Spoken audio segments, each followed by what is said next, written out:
Hi, my name is Wendy. I'm the accounting coordinator. I give Google Sheets a rating of 5. For more reviews like this, please click below. So we used to just use Excel and then send it to the different teammates as an attachment.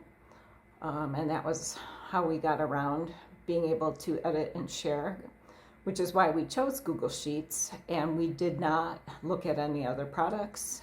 We just went right to Google Sheets to solve our problem.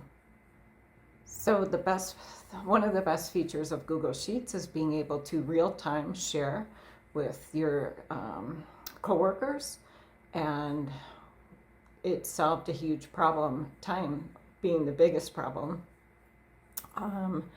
So we use it to share and to update spreadsheets and to add additions or corrections. And it works out perfectly for what we need.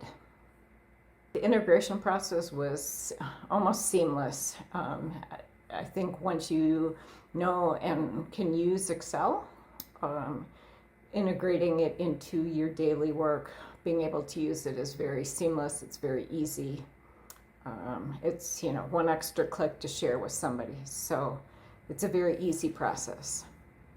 My recommendation for anyone considering using Google Sheets is to kind of write down a list of the problems you are trying to solve and see if those problems can be solved by using Google Sheets. I think if you have a checklist of what you're trying to accomplish before you go into it, it'll make it very easy to decide if it's right for your business or not.